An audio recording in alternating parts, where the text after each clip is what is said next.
Now, as you've heard me complain about many times, shooting at night is a real challenge.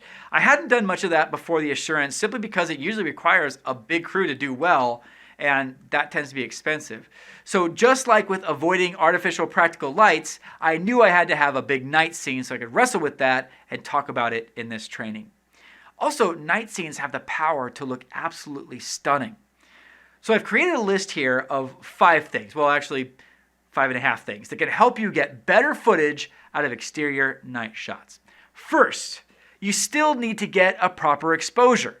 One of the things that I often see indie filmmakers do is just shoot with available light at night. This is almost always a bad idea. You still need to expose your shots properly even though it's a scene at night. And that requires a lot more light than daylight scenes do. Somehow the night sky just eats up light. And remember that the tighter your shots are, the closer you can walk your lights in to the subject. And the opposite is also true. The wider they are, the wider your shots are, the further away your lights will have to be. So if you don't have much lighting firepower, you might want to avoid really wide shots where possible. Now, my second tip.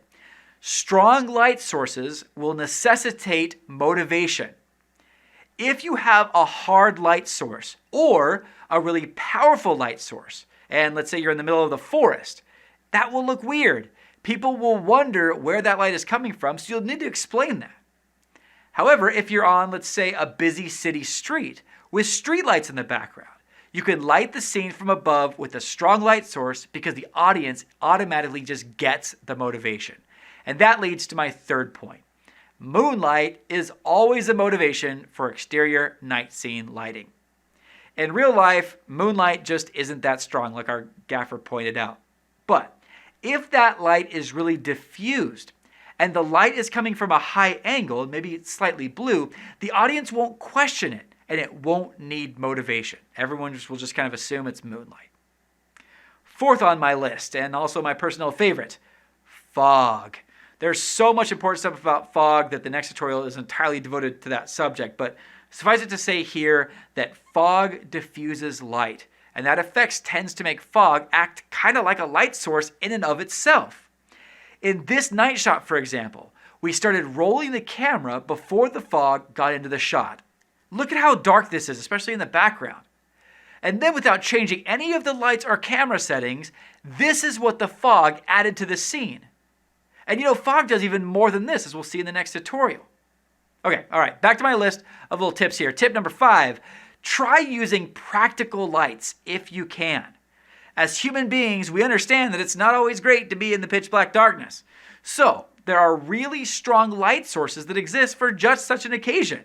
There are streetlights, or even the headlights of a car that can add tons of very powerful, very cheap, motivated light into your night scenes. These are usually quicker and cheaper to use and tend to feel more organic in the scene because they're actually the types of lights that we human beings use to light the darkness.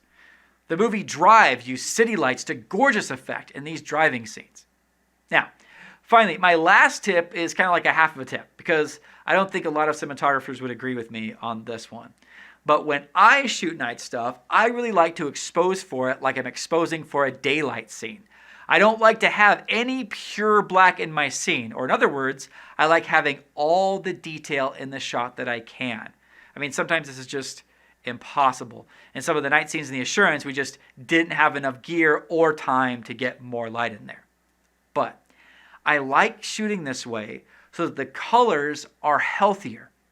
You see, when you underexpose any part of an image, it gives you a lot less power in post-production to adjust them.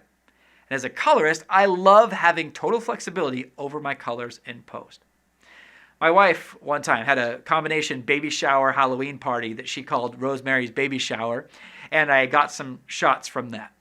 And there were so many cool details on this table that she set up that I thought that I would use this as an opportunity to experiment with this trick where everything was way more exposed than I'd ever need.